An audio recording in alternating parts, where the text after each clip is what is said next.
नमस्कार, मी श्रद्धा शहा संचित investment private लिमिटेडला रिप्रेझेंट करते. गेले 25 वर्ष मी म्युच्युअल फंड इंडस्ट्रीमध्ये सेवा देत आहे.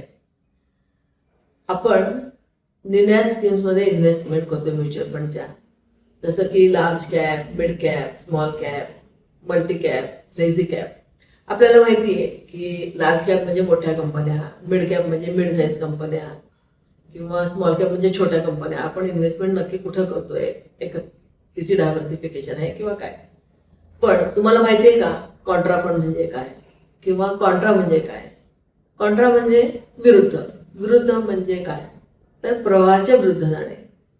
म्हणजे जसं की नदी वाहतीये तर नदी वाहते त्याच्यावर सगळंच वाहून जातं, पण जेव्हा नदीच्या प्रवाहाच्या विरुद्ध आपण जेव्हा जातो किंवा पोहतो तर नक्कीच आपण प्रॉपर डेस्टिनेशनला पोहोचू शकतो किंवा वाहून जाण्याची शक्यता कमी आहे.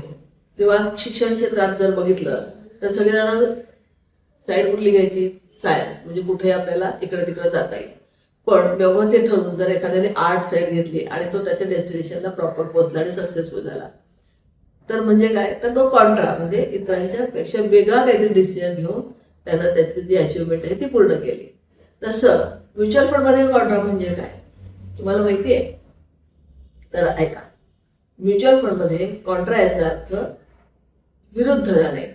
कशाच्या तर मार्केट वर जात आहे तर सगळे स्टॉक्स वर जात नाहीत किंवा सगळे सेक्टर कंपन्यावर जात नाहीत, तर काही स्टॉक्स किंवा कंपन्या खाली असतात. का तर त्यांचं बिझनेस सायकल आहे. तर बिझनेस सायकलमुळे किंवा काही कंपन्या आउट ऑफ द फ्लेवर झाल्यामुळे त्या खाली आहेत. त्यावेळेला प्रॉपर पिक करणं किंवा त्यावेळेला त्या कंपन्यांमध्ये इन्व्हेस्टमेंट करणं ह्याचा अर्थ झाला कॉन्ट्रा. अशा पद्धतीनं इन्व्हेस्टमेंट केल्यामुळे काय होतं तर तुम्हाला किती फायदे मिळतात बघा.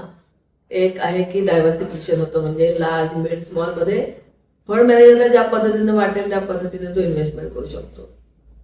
दुसरं आहे की 65% पेक्षा जास्त इन्व्हेस्टमेंट इक्विटीमध्ये होती, म्हणजे इक्विटी टॅक्सेशनचा फायदा मिळतो.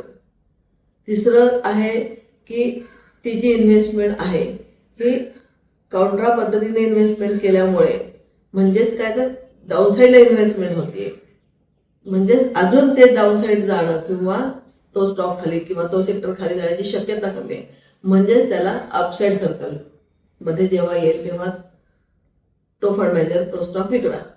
ह्याचा अर्थ तुम्ही कायम विन विन सिच्युएशन मध्ये राहता. पण ह्याच्यासाठी काय गरज आहे तर पेशन्सची गरज आहे. कारण का तर हे लगेच नाही दिसणार तुम्हाला. त्याला काही काळ दीर्घकाळ गुंतवणूक करणं किंवा दीर्घकाळ जर तुम्ही थांबलात तर तुम्हाला कॉन्ट्रा फंडमध्ये निश्चितच चांगले रिटर्न मिळवून देतात. दीर्घकाळ म्हणजे एक 5 ते 7 वर्षामध्ये तुम्हाला इथे चांगले रिटर्न दिसत आहेत. तुम्ही जर मार्केटमधले कॉन्ट्रा फंड बघितले तर ते अतिशय लिमिटेड आहेत, पण तिथले जर रिटर्न बघितले तर ते निश्चितच चांगल्या पद्धतीनं जनरेट झालेले दिसत आहेत. आता कॉन्ट्रा फंड याचा अर्थ असा नव्हे की फंडामेंटल स्ट्रॉंग कंपन्या नाही आहेत किंवा कुठेतरी विकनेस आहे, कंपनीमध्ये विकनेस आहे किंवा स्टॉक्सचे फंडामेंटल चांगले नाहीत.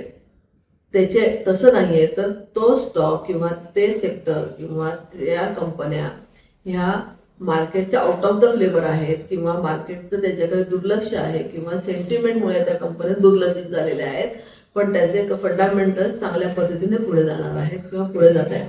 आणि अशा कंपन्यांमध्ये इन्व्हेस्टमेंट केल्यानंतर निश्चितच डाऊनसाईड रिस्क कमी होऊन तुम्हाला अपसाईड चांगल्या पद्धतीने मिळून रिटर्न्स चांगले मिळू शकतात. म्हणूनच मला असं वाटतं की प्रत्येकाने कॉन्ट्रा फंडमध्ये इन्व्हेस्टमेंट ही केलीच पाहिजे. जर तुम्हाला अधिक काही माहिती पाहिजे असेल तर नक्कीच मला संपर्क करा. माझा मोबाईल नंबर आहे 9370 666 203. थँक्यू.